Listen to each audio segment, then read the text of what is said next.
Well, only admitting that the IDF is committing human rights violations in the West Bank, killing innocent people, even Americans, which, you'd think the US government would care about the IDF killing American citizens, though that barely happens. Uh, the US may possibly put sanctions on the IDF over human rights violations in the West Bank, which is good. This is the first step to the United States actually admitting that the IDF commits human rights violations, just like the Israeli government. Between Israel and its strongest ally, the US. On one hand, the House of Representatives has passed a crucial aid bill that will provide billions to Israel. But amid concerns over human rights violations in the West Bank, including the death of 8-year-old Palestinian-American Omar Assad in 2022, who died after he was handcuffed and gagged in the custody of the Netzer Yehuda battalion, the US is expected to sanction the IDF for the first time. You would also think that an ally of your nation would care about, people that are citizens to your nation, but the Israeli government doesn't care. This isn't the first time that a Palestinian American has been killed in the West Bank.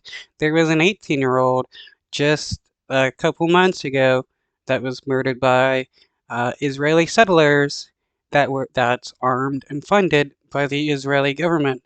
They're terrorists. ProPublica reported that a special State Department panel recommended months ago that Antony Blinken disqualify multiple Israeli military and police units from receiving US aid, leading Benjamin Netanyahu to come to the defense of his army. Sanctions must not be imposed on the Israel Defense Forces. In recent weeks, I have been working against the imposition of sanctions on Israeli citizens, including in my conversations with senior American government officials.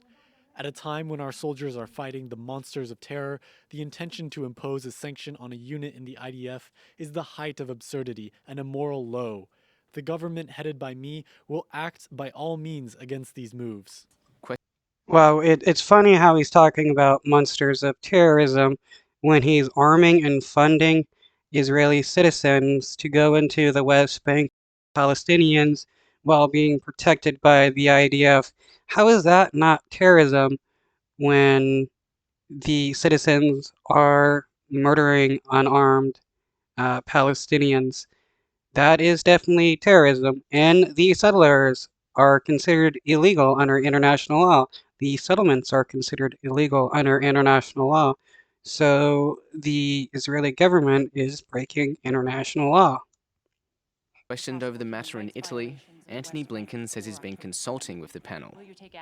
It's something that takes time, that has to be done very carefully, both in collecting the facts and analyzing them. And that's exactly what we've done. And I think it's fair to say that you'll see results very soon. I've made determinations. You can expect to see them in the days ahead. The Netzer Yehuda battalion was formed as a special unit for ultra-Orthodox soldiers. Over the years, the unit stationed in the West Bank became a destination for many young right-wing settlers who weren't accepted into other combat units in the IDF. The US State Department started investigating the battalion in 2022, after its soldiers were involved in several incidents of violence against Palestinian citizens.